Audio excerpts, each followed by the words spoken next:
Korea Underground. I'm Steve. And I'm Dan. And this show is based upon the idea that some of the best conversations I've ever had were when I was sitting around with my buddies drinking.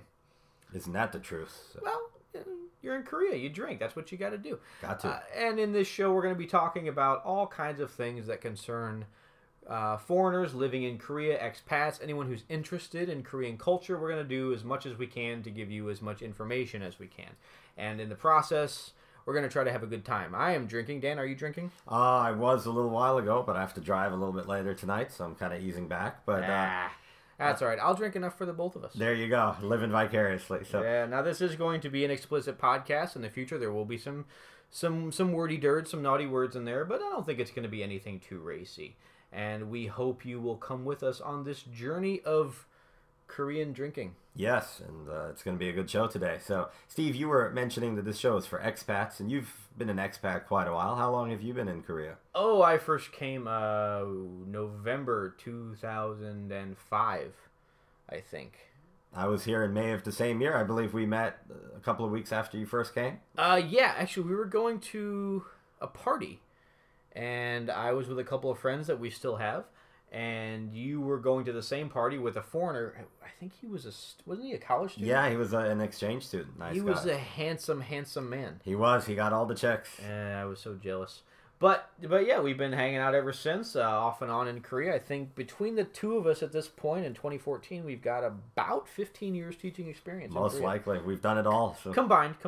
I've not been here that long. I'm not that old yet, but we wanted to bring you this show because we realized that there was a void, there was a vacuum in the market. Nobody was doing this kind of thing anymore. There used to be a couple of podcasts in the past about life in Korea, but they've evaporated. I don't know, they went away. I used to listen to a couple of them about 5 to 7 years ago, and they all disappeared, every last one of them. So. Yeah, there was one I listened to, it was called Soul Survivors, and they actually were pretty entertaining. And the guy went back to Canada, and it became something else, and then they stopped too. So I thought, hey, be a Mexican, not a Mexicant. There you go. I'm not Mexican, but it's a funny little quip, so I brought it up. But I thought, you know what? Let's sit down. Let's do a little bit of drinking. Soju is my drink of choice, and let's talk about Korea because Korea is worth talking about. We've been here long enough to talk about it too. We have some knowledge. But this show, we're going to be talking about life as a teacher. Now, our primary audience is going to be for expats who are teaching, but really you don't need to be a teacher to listen to the show. We're going to be talking about lots of different things in the future. We have a whole host of ideas, so him and I brainstorm. Mostly me. He's lazy. He doesn't do his homework. I just sit back and enjoy it. Really. Yeah, he makes me do all the work. I'm his bitch, I guess. But really, if we were a gay couple, he'd be the bitch. But we have a lot of good stuff that we have planned coming up. We're going to be bringing in, hopefully, some interviews. If we become famous and you can help us become famous, we want to get some interviews in here. We have big plans. We have dreams and goals, and we want to make you a part of it. Someday it'd be nice to have people call into the show, too. Wouldn't that be? I might need more technology for that. I don't know if I can do that yet. I might be able to do that. We do have big dreams. I'm sure there's YouTube videos where I can watch that. So, Dan, what's been going on with you? Well, I just finished my midterms last week, so lots of unhappy students, but most of them did pretty well. So you've heard about the whole curved grading bit here? No, wait. Now you work at a uni, right? I sure do. So we not just at my place, but at unis across the country. Most of us foreign instructors there, we have to curve the grades, which means that we can only give like A's to about 40% of our students if we're lucky. So what that ends up meaning is that at least like 60 to 70% of your kids are, basically begging, pleading, doing whatever they can to get that A, and you just can't give an A to everyone. So it's always kind of heartbreaking at the end of the semester. But why would they do curved grading? What's the point of that? Well, the whole point, I guess, maybe 10, 20 years ago, most of the universities gave everyone an A, like even if they didn't show up for class. So employers caught on to that pretty quick and figured they didn't put much stock in like kids' GPAs, and then the universities kind of wisened up to this discovery, and now they're pretty strict about grading. So that would piss me right the fuck off. It does. Yeah. I mean, wait, now how do you decide?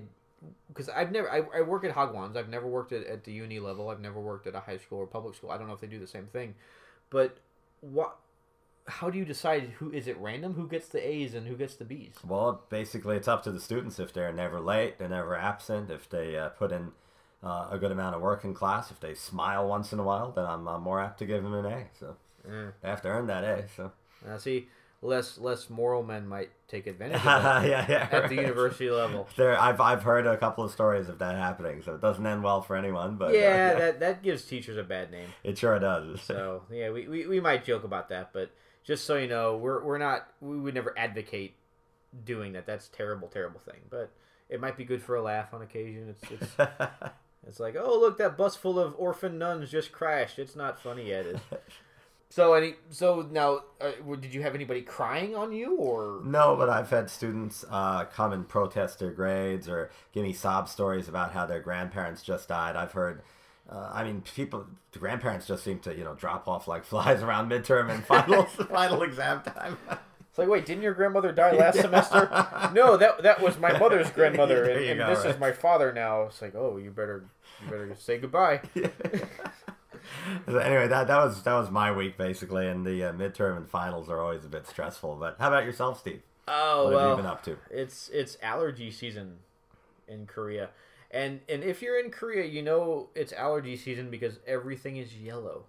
The trees here are ejaculating on everything. It's the most perverse nature porno I've ever seen. It's everywhere. It is my stovetop, because when I go to work, I leave my windows open to get some fresh air in the apartment, and the mosquitoes. It's still early May. I'm not sure when listeners are going to get this, but it's still early May, and the mosquitoes aren't really out yet. I haven't seen any. I've heard of a few stories of mosquitoes getting in, but so far they're not out yet. So I leave my windows open all day because I like the fresh air. And my kitchen appliances are turning yellow from it's not yellow dust, and we might do a show just on yellow dust one day. Who knows? We should. But it's the fucking pollen. It's everywhere. And you walk down the street and the cars are yellow. And the weather's warming up. I've been jogging outside, and I passed this, I don't know if it's a runoff pond or whatever it is, but when I'm running down the street, and when I went past it the other day, there was just this massive yellow that had congealed at the end of the pond, where the water was that looks nasty. That's gross. And when you think that it's tree cum, I mean, they're just spewing everywhere. Basically. Yeah, nature's dirty. But I've been doing that, trying to get my ass in shape. Beach season is coming up, and we do have a beach nearby. And my girlfriend looks really good in a bikini, and I don't. Mm-hmm. I've tried several bikinis, and I'm just too hairy. I can't pull it off. And my ass is kind of big. But join the club. That's what's been going on. I work at a hagwon. The kids are doing. They did their exams last week. Oh. And that's actually good for me, because my workload becomes lighter when they're studying for their exams. I don't have to do as much work at my academy. So it's been nice, and I'm looking forward to summer. I'm sure it's going to be hot as a mother, but I'm going to be in better shape. I might go to the beach and actually get in the water. I don't trust the water nearby. No, I'm a bit wary about the water at some of the beaches too. But yeah, but we'll see how it goes. So other than that, everything's been pretty okay. Girlfriend and I are, we'll do. You know what? We're going to do a whole show in the future just on girlfriends. And what I'm going to try to do for balance, I'm going to try to find somebody that's got a Korean boyfriend and or husband, a foreigner. Fair enough. Because we need some balance. We do. Fair and balanced on Korea Underground. Now, in today's show, what we're going to talk about with you is your first day on the job. This one is aimed primarily at people that come over as teachers. We realize that not everybody here is a teacher. There's people that have all kinds of jobs. But my guess, and I have no idea the numbers, the largest amount of foreigners in Korea are teachers. So Daniel and I are teachers, and that's who we're kind of aiming at. But really, I mean, we're going to have other things that don't relate to teachers at all. So absolutely. If you're listening to the show and you're not a teacher, stick around. We have things that you're going to find interesting too. I guarantee it. The first day on the job. You've been hired. You either work at a university. If you're lucky, you work at a high school. You work at a middle school, public school. You work at an elementary school, or you work at a private academy called a hagwon. So we wanted to do this show on what can you expect to see. If you're an inexperienced teacher, if you've not taught before, what's going to happen when you walk in the door, kind of give you, again, this is not specific. Every experience is going to be a little bit different. but Dan and I have enough experience. We can give you a basic rundown of what to do. Now I'm going to open it up. I've primarily worked at hagwons. I've done some part-time work at public schools, and thanks to Dan helping me out, I even got a part-time job at a teaching college once. But my expertise lies in hagwons. Now my first experience at a hagwon was not ideal. I was promised when I got the job that there would be a little bit of online training. Or not, I'm sorry, not online, but on the job training. And when I actually got to the job, I was handed a book and said, go teach.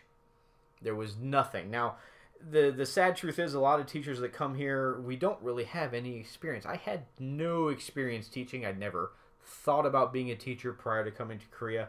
I'm not proud of that fact, and I know that's a problem here. There are crap teachers that come here, but I've stuck with it. I figure I'm a pretty decent teacher. I'm not like Robin Williams in Dead Poet Society, which I'm sure Daniel hasn't seen. Oh, I have seen that one. Luckily. You did? Are you serious? Absolutely. I swear to God, right. In the future, you're going to realize how rare that is. Now, I'm not like, shaping and molding young minds, but I take my job seriously. I give care and thought. So initially when I came here, I will admit I was get a paycheck, drink, meet some girls, but I was much younger then. I'm more mature now. So, I've matured quite a bit as a teacher. So just full disclosure. So my first day on the job, I worked at a small, I believe it was a franchise school, but it was a small franchise. And back in the day, you saw a lot of smaller independent franchise or independent schools. These days, not so much. We might talk about that in another show. But I was completely lost. I showed up, I was jet lagged, and walked in the door. The director was like, hi, welcome. Here's your desk. This is your classroom. Here are your books for today. Start on this page. And I was terrified. I walked into the classroom and I was like, hello, kids. And they just all stared at me. I had no idea what I was doing. And I was like, so, honestly, you want to know what I did? Let's hear it, right? Have you seen Kindergarten Cop? Arnold Schwarzenegger. Oh, okay. And he's a cop, and he goes into the classroom, and he's trying to catch a murderer, right? And the other girl, his partner, she was actually a teacher before she became a cop. And spoiler alert, but Kindergarten Cop's a great movie, so you need to go fucking watch it. Don't be like, oh, you gave me spoilers, I was going to watch it. I don't care. He had no idea what to do. He was this big, muscular Arnold Schwarzenegger, and he's teaching a class of kindergartners in Oregon. And he's like, who is your daddy, and what does he do? And that's kind of how I led my first class. It was like, tell me your name. What does your dad do? I was channeling Arnold Schwarzenegger in Kindergarten Cop. And again, not proud of this fact. It's the reality of a lot of teachers that come here. We graduated school, and we got it in our heads, come to Korea, come to Korea. Now, that was my first job. That was a trial by fire. And it was very rough for me the first few months. I had a lot of, I guess you might call it a crisis of confidence. I felt really guilty because I knew that I was doing a shit job. But what I came to realize, and what I'm sure other teachers have come to realize in the past, especially in the hagwon system, because back in those days, not so much anymore, but in the mid-2000s, it was very much a money machine. People could open up an academy and just print their own money. That's how bad the business was here. Hagwons had a terrible reputation because people would say, hey, I want to make some money, and I'm going to open a hagwon. And they got away with it. That's the really surprising thing, is they got away with running these hagwons. They were crap. This one I went to was kind of crap, but they got rich. And nowadays it's very different. We might do another show on that later, but it's very different these days. But at that time, this was, a lot of teachers consider that to be the golden age. It sure was. Yeah. If you were a teacher in Korea.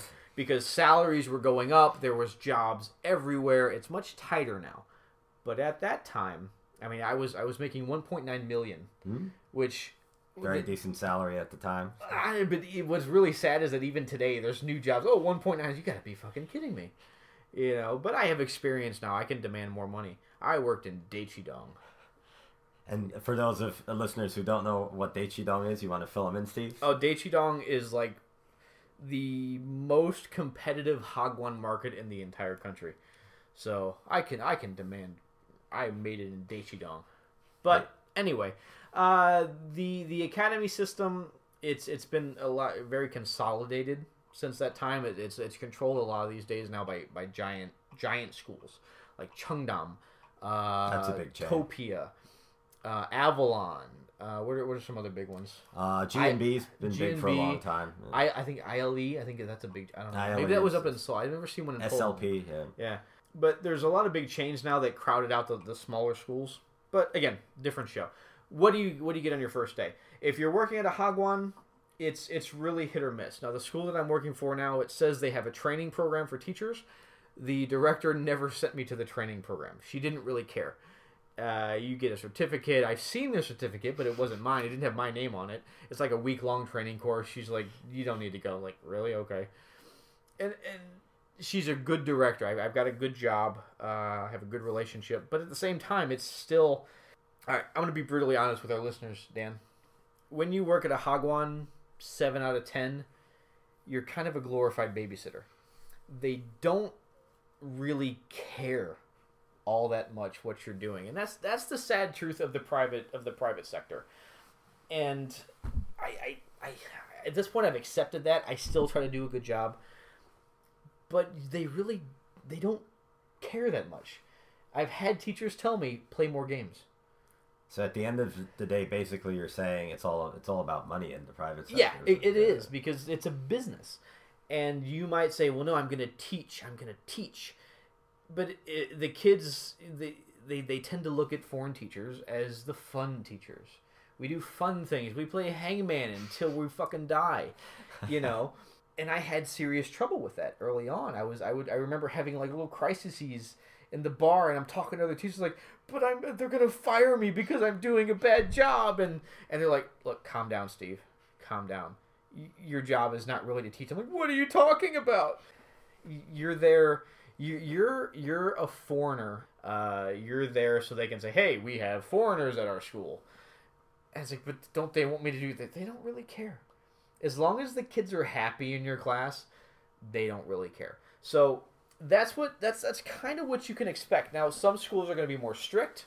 Some schools are going to have really intensive programs. Some schools are going to say you have to design your own curriculum from the bottom up. I've been at that kind of school where it was a totally new experience for me. That was the Daiichi Academy. It was a completely new thing. It was a true independent academy. The guy he was not part of a franchise. It was his own business. And it was a fairly large school. We had just in the elementary school level, we had like 200 kids. And they said, large. Yeah, they said, you have to make your own stuff. Here's the books we're using. You decide how you're going to teach it. And the first week or two, I was terrified. But then I realized that, wait, I can do this. It challenged me in a way that I'd never been challenged before. I'd always worked at franchise schools where they said, this is what you teach.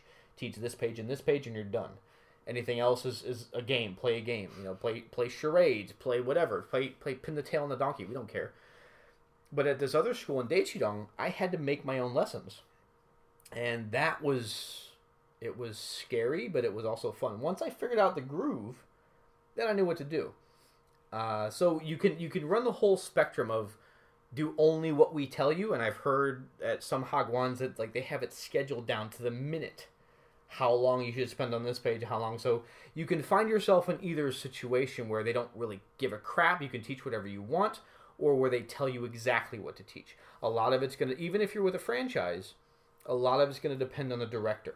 You can have a franchise school in one location that's complete crap, it's terrible, they don't pay you on time, but that's the director's issue, that's the owner's issue. If you have the same franchise in another city or a different part of the city, it can be a completely different experience. So when you're going for a hagwon, be aware that you can get either one. I'm going to turn it over to my buddy Dan.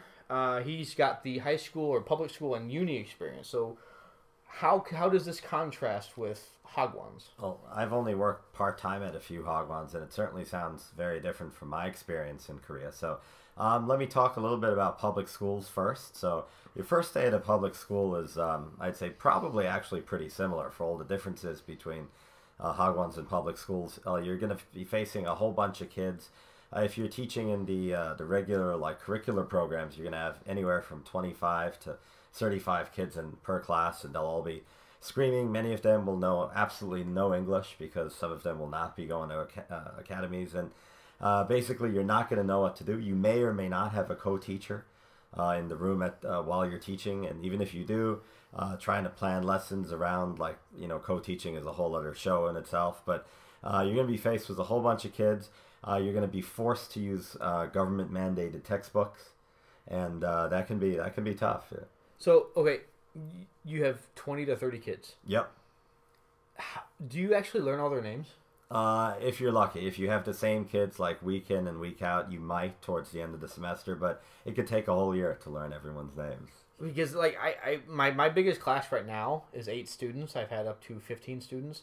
It takes me, like, 6 weeks before I've really got their names down. I can't even imagine 30 students. Takes me about 10 to 11 months to get everyone's name. Do they get mad at you? No, the kids, I mean, if you mispronounce their names, they'll get really pissed, but if you just don't know their names, they usually understand. Now, in the hagwon system, almost everybody's got an English name. Do they do the same thing in public schools, or you actually use their Korean names? Now, that, Steve, is a topic for a whole other show, too, but it really depends. When I first came to Korea, I just used English, like nicknames, but now it's gotten to the point where I prefer just to learn their Korean names, and I'll tell you why. Like, English names are great and all, but if you have like 20, 30 kids, you'll find a lot of the kids will not remember their English names from week to week. And especially some of the quieter kids, you'll say, for example, if a kid's name is, Jenny, say, "Hey, Jenny," and you'll have to repeat her name like 5 times before she looks at you. So, but if you get their Korean names down, as soon as you say their names, the kids will focus on you, and that has a whole bunch of other benefits too. So, but it's really up to the teacher. So I know a lot of teachers do use English nicknames. So how about yourself? Almost all of my kids have English names. Nice. There's a few of the kids that have Korean names. But what I found too is when I didn't know Korean, because now I speak some Korean, and we're going to talk about that in the future too, like learning Korean. But when you don't know Korean, it's gibberish. Mm-hmm. It's in one ear, out the other. Your brain can make no sense of it. So a kid tells you his name. "Oh, my name is Jae Hung." You're like, "My name is blah blah blah blah blah." I was like, "Why are you gargling with sand? What the fuck are you talking about?" It's like, "No, my name is blah blah blah." Your brain can't make sense of it. And there's a scientific basis for that, which we'll talk about. Oh, that sounds interesting. But almost all of my kids have English names. Now, what's it like working with a co-teacher? At hagwons, I've never had a co-teacher at a hagwon. I have a Korean teacher that tells me what pages to teach, but I've never had a hagwon. Or a hagwon. Yeah, that's the soju talking. I've never had a co-teacher. So how does that work? I mean, do you really plan the lessons with them, or do they just stand there and help discipline? What is the deal? Well, there are as many different co-teaching experiences as there are co-teachers. So I've had I had like 4 different co-teachers, a new one every semester at my school. So basically, it runs the gamut from your co-teacher just sitting in the back, like touching, sending messages on their phone, all the way to them taking the lead and you kind of acting as a supporting teacher. So I'd say like an ideal co-taught class would be when you and your co-teacher sit down, say a day before, and actually plan out the lesson. But the actual chance of that happening is probably next to nil, unless you have like an open class. Do you guys have that, by the way? What do you mean open class? Oh, let me explain it for listeners who don't know. Fuck them. I don't know. Yeah. An open class is when the school invites like all the parents and teachers from other schools to come and watch like what's called a demo lesson. I did that once. It was no fun. Disaster. Right. It was a free talking class. And this was at a school or in an academy? It was a hagwon. Okay. I've just done a couple part-time gigs at a public school. But it was these 2 kids, and the 2 kids on their own, they were great. I mean, their English level was really good. We had good free talking classes. And the director wanted to bring the mothers in. Oh, the mothers want to watch the class. I'm like, sure, why not? The kids became like deaf mutes. They freeze up. It was terrible. And I felt, that was my first job, I felt like shit.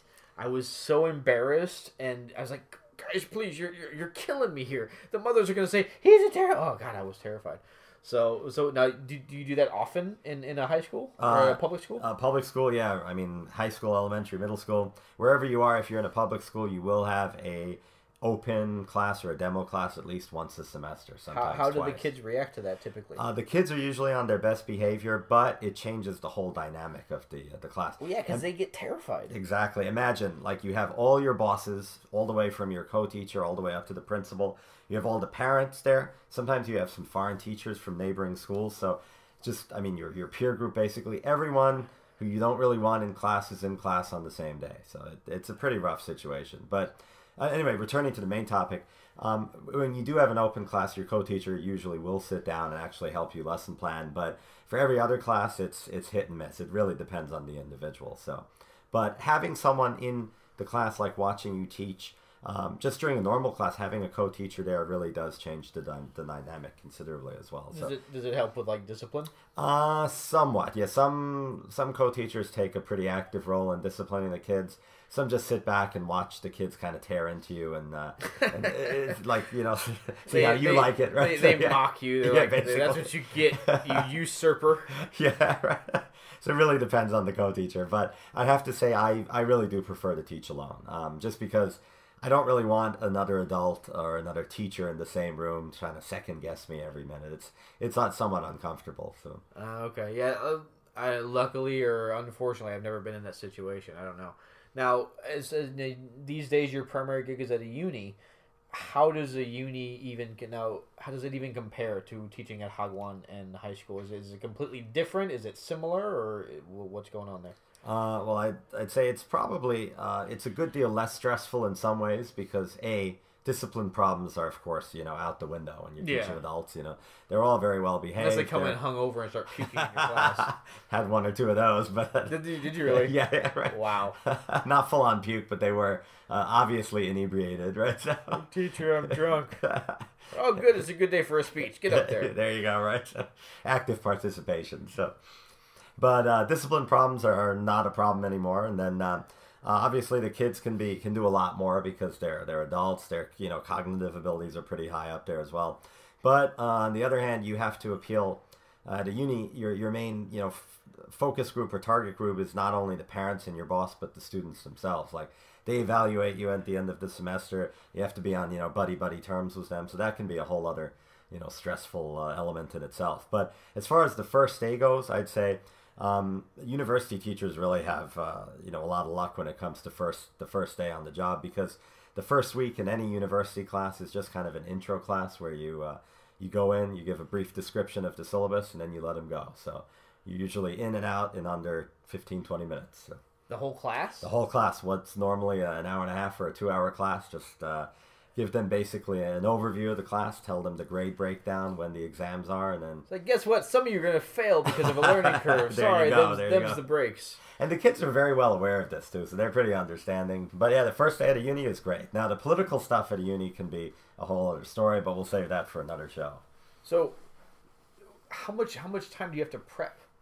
That's... I mean, are you creating lessons from scratch? Do they have textbooks that you go for? I mean, how much of that falls on you? Again, it totally depends on the university, just like with your co-teachers. But I'd say for most unis, there is a good deal more planning than there would be for hagwons or public schools, especially public schools. Like sometimes you're basically a glorified tape recorder in the classroom. So you show up, you read whatever the teacher tells you to, and then you're done. But at a university, the grade breakdown, the tests, the textbook is often up to you. So the success or failure of your classes is on your shoulders, and if you don't have a good class, you won't be rehired. So it's a pretty tough gig at some places. So is it similar, like a contract, like a 1-year contract kind of thing?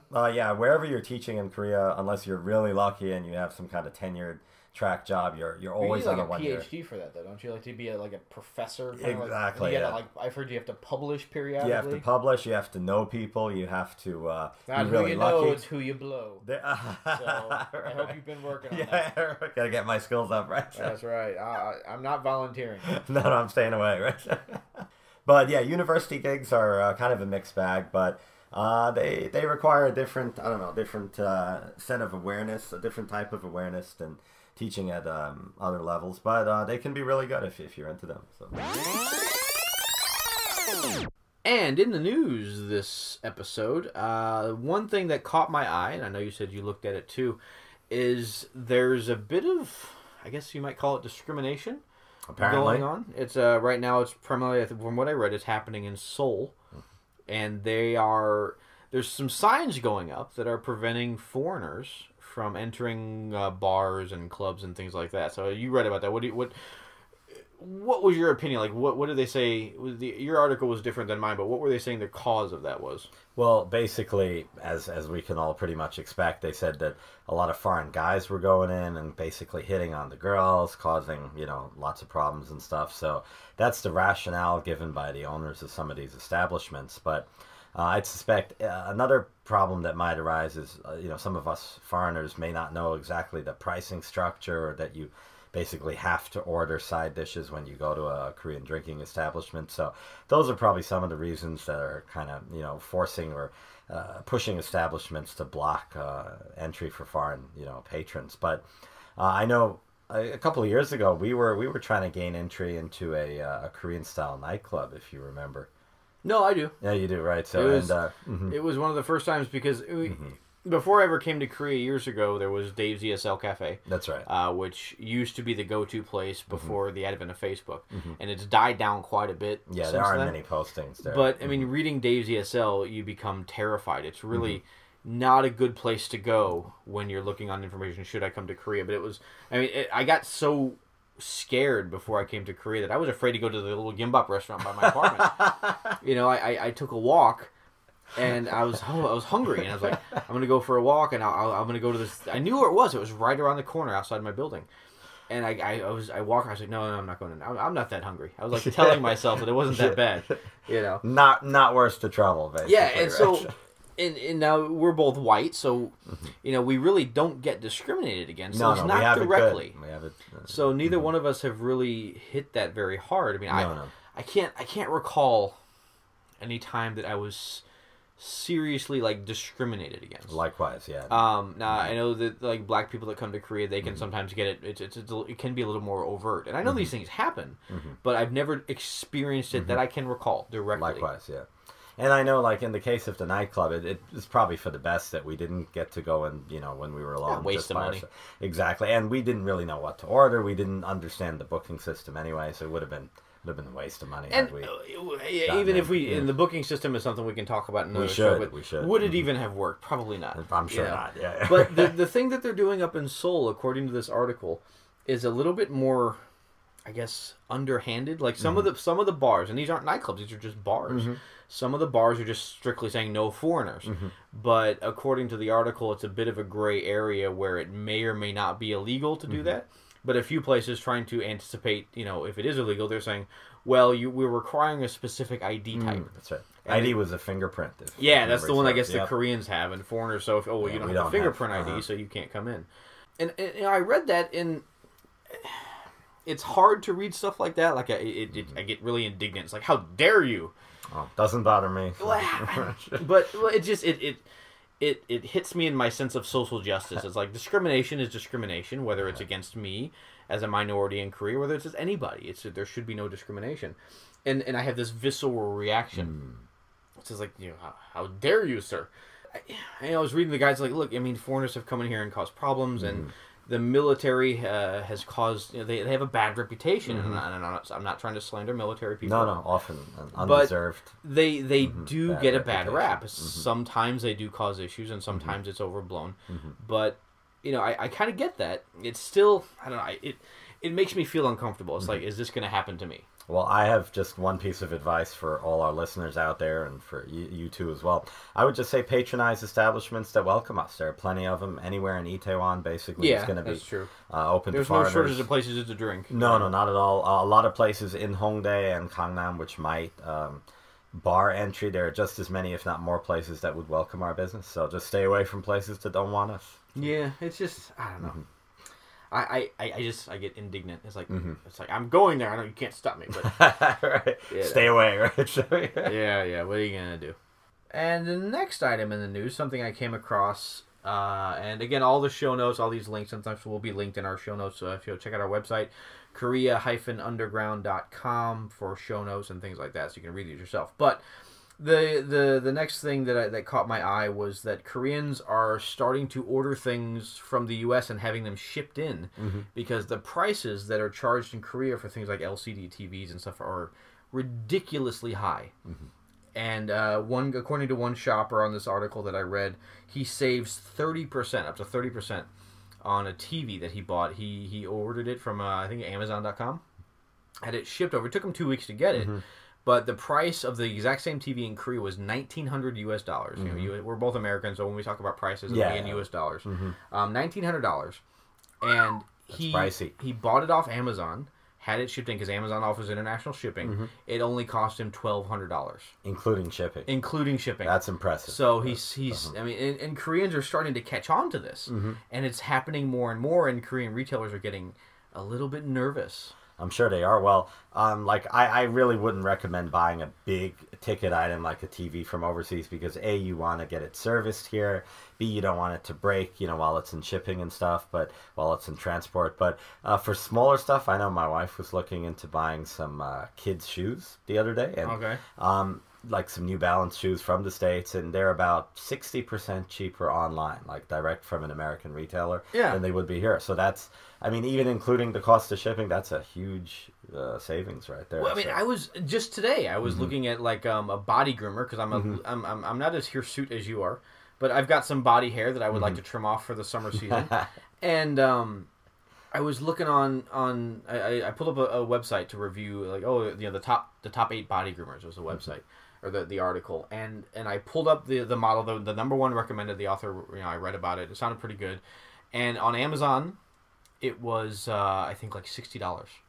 That's reasonable. I found it on Gmarket, which is like the probably the biggest internet shopping site here in Korea, gmarket.com or .co.kr. Yeah, as well as auction.co.kr. Guess how much it was? Probably at least 100. So. 142,000 won. Which more than double, huh? For I mean, for Americans, 1,000 won is like $1. Now the currency fluctuates, but that's approximately what you're going to look at. So it was about $80 more expensive for the exact same thing. That's ridiculous. Wow. Yeah. Sure. The microphone that we're recording off of, this microphone was about $40 more expensive on a Korean one, and it was shipped from the U.S. I mean, had I known that, I would have just ordered it from Amazon directly, and I would have got a better one because it turns out I ordered the wrong one. It's working okay. Sounds pretty good to me. Yeah, it's a blue snowball for you guys that are interested. But I mean, it works fine. But it was the wrong one. It was the cheaper one, and it was still more expensive. So yeah, I mean, and the article was pointing out that there's like, why would I buy? Why would I go down to the shop? And they've had kind of these shops. They've had a stranglehold. Like they've got certain protections built in, and they own the market. So. Yeah, and foreigners for years, like we whisper to ourselves that you're paying the It's called the Wagyu discount. You know, you pay $15 for a hamburger. It's like, oh, you got the Wagyu discount. It's Western, so we're gonna jack up the price. You know, that's for Western products. But these are things that are made in Korea. Samsung products, LG products. They're still jacking up the price. So. Just a quick tip. I mean, Amazon offers international shipping. If you're thinking of getting it, you probably would say you have to wait longer. Like I said, this guy for his TV took about 2 weeks. Yeah, shipping does take a while. But you're probably going to save money. If you're spending a lot of money, you're probably going to save it if you order it from Amazon, either from like, I'm sure Amazon like UK probably does the same thing. Yeah, Amazon UK will ship stuff here. A lot of other US retailers do have international shipping. To Korea. It's not cheap, but it's cheaper than buying the stuff locally usually. So. Yeah, so just a little heads up. I mean, if you're looking to save some money, probably check what it would cost to get it shipped overseas because Korean retailers are ripping people off, and you know they got to protect the market. They got away with it, but exactly they can ask for whatever profit margin they deem fit. So. And the movies used to be like that too, but that's a whole other topic. Yeah, movies are now pretty cheap, but I mean okay, that's a tangent. We're not going to talk about that now. That's another show. We're going to keep these short and sweet. Pro tip here though, before you guys go, if you do want to buy stuff locally, I recommend one of the social commerce sites. Like stay away from Gmarket or auction.co.kr and head to like Coupang, COUPANG.com or Ticketmon, it stands for Ticket Monster, or WeMakePrice.com. those sites, if you can get a Korean person to help you, or if you can read enough Korean to make your purchase, they have, I guess, like where you can buy lots and lots of stuff in great quantities. But so they buy like a whole bunch of stuff, and you can just purchase 1 or 2 of the items. So, similar to like a wholesaler. Wholesaler, similar to Priceline. They buy in bulk and sell it to you individually. Yeah, basically. And stuff is a good deal cheaper on those websites. All right. Well, again, check the show notes for those links, because I'm not going to remember that shit. No, okay. I'm drinking. But yeah, all that stuff will be in the show notes. So check it out, korea-underground.com. And yes, it's a shameless plug. Now, in this segment, what we're going to try to do in every episode, can't guarantee it. We have segments we're going to swap in and out. But what we want to do is do a Korean language segment. Again, we're going to give you a little bit of Korean you can use in your everyday life. This assumes you already know a little bit of Korean, at least. You can read it, maybe. Or you're working on becoming better. So we're not going to teach you Korean from the ground up. We're going to give you a phrase or something that you can work into conversation. So for our opener today, we're going to do something that's very practical. It's very easy to use. It's got a lot of different situations where it will help you out. You'll sound more polite. You will be better equipped to not look like a douchebag. It doesn't really have the cool factor that some of the other phrases we might cover does, but it's still a pretty useful phrase. Yeah, it's definitely very useful, especially as you're a foreigner and you're in Korea. So the phrase we're going to look at today is juseo. So juseo can be basically translated to "give me, please." Give me, please, exactly. Yeah, please do or give me. Yeah. So now, Daniel, your Korean is vastly superior to mine, although I'm working on it. So give us a breakdown of juseo and a few ways how we can use it. Okay. Well, juseo is basically a pretty impressive phrase for as far as daily use is concerned. I'd say basically you can put a noun in front of it, or a verb in front of it, or a noun-verb combination in front of it. So let me explain what I mean. Okay. Was a couple of examples. So basically, noun followed by juseo is please give me what you're asking for. So let's take probably the most useful example I remember. Mekju juseo. So everyone knows what mekju is. Steve, you want to inform? Beer, which I don't drink. I'm a soju only on this. Soju's good stuff too. So soju juseo or mekju juseo means please give me some beer, or please give me some soju. Okay, so now I know there's a modifier. I believe it's a jum. Yes. Now what does the jum mean? I'll be honest with you, I don't remember. I know it's more polite. Bingo. That's but all I it don't is. Really, okay, so that's just it. It's just more polite. So soju jum juseo. Soju jum juseo. So in English, if you had to translate jum, it would be like, give me a little soju. Give me a touch of soju, please. No, that's not enough. That's not enough. You need more, right? I need at least a bottle. At least a bottle. Do they come in like I'd have double to size? agree. You know what I need? I need the soju hat. I need the baseball cap with the soju on the side. Like, one should be soju, and one should be some Sprite or some Mountain Dew. A mixer. And it mixes in one straw. That sounds good. That's direct to the mouth. That's what I need for Christmas. I'll get one for you. So I'll make good. one for you. The second option that you have when using juseo is to use a verb in front of the word juseo. So, for example, the verb gada in Korean means to go, right? Yes, the infinitive. So obviously you want to drop the infinitive portion, the to portion, which is da in Korean. So you have ga. And then if you put ga in front of juseo, you have ga juseo, which means... it would be take me, please. Take me, please. Please go to a certain place. So... that's right. Yeah, not take. Go. Yeah, take me there. To a cab driver, yeah, take me there, go to a certain place. So, for example, the place where we used to live, or where you still live, there's basically the center of downtown is where is located right where a post office is. So yeah. Post office in Korean is ucheguk. So that's correct. In other words, if you want a cab driver to take you to the post office, you would probably say ucheguk 좀 가주세요. So you would say jom even in front of the verb. Absolutely. So is that like take me to a little bit of the post office? Or just... good point there, but yeah. But it doesn't matter. It doesn't matter. It's just a polite form modifier. Okay. So just to kind of recap, so juseo, which is probably the best way phonetically is Jew, which is not anti-Semitic. That's what it sounds like. It sounds like it. So Jew, then say. Now if you're say-why. Yeah, no, that's not exactly correct, but that's another show. Jew say yo, like yo, what you doing? So juseo, and that goes at the end of the sentence because if you're an English speaker, then the subject and object and the shit's reversed. I don't know exactly how to explain it. Yeah, everything's reversed, right? Yeah.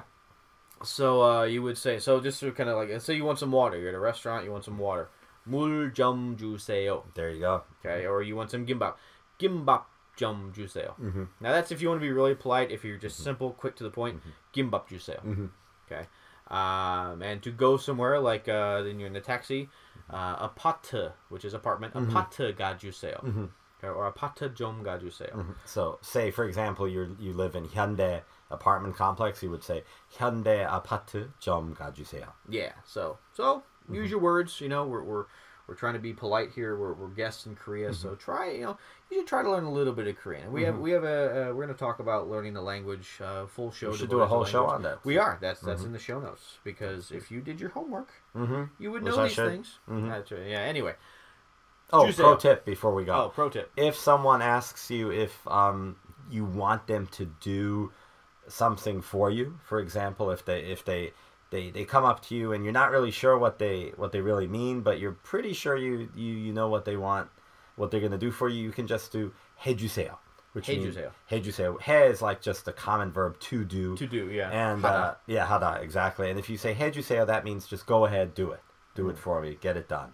So do please. Do please, exactly. So 해주세요. Yeah. I could make a dirty joke there, but No. We'll, leave that to your imagination, right? Yeah. So there you go. There's your word for the show, and stay tuned in the future. We have more things we can do for you. Later, we're going to teach you cuss words and dirty words. Sounds good. Some slang too. Yeah. What's more fun than cussing in a foreign language? All right, everybody. Well, that's Korea Underground for this week. Hope you enjoyed our first show. We certainly enjoyed putting it together. I sure did. So make sure you check us out in iTunes. If you leave a comment on iTunes about how awesome we are, if you hate the show, you can talk about that too. Oh, the fucking guys suck. Get him off the air. But if you leave a comment on iTunes, we will read your name on the next show. We sure will. And also make sure to check out korea-underground.com for any show notes, the articles we talked about today. The links will be in there. And anybody that's helped us out with the show, we give some props to, like the guy that made our intro. He's a pretty cool guy. Check him out. He's got a whole lot of other stuff that he does. So his links can be found on the website. And while you're at the website, if you have any questions about Korea, living in Korea, the language, what have you, teaching in Korea, anything related to Korea in any way, be sure to send us an email, ask us on Facebook, and we'll be sure to mention your name. Yes. KoreaUnderground@gmail.com if you want to email us directly. So, I'm Steve. I'm Dan. Gunbae. Gunbae.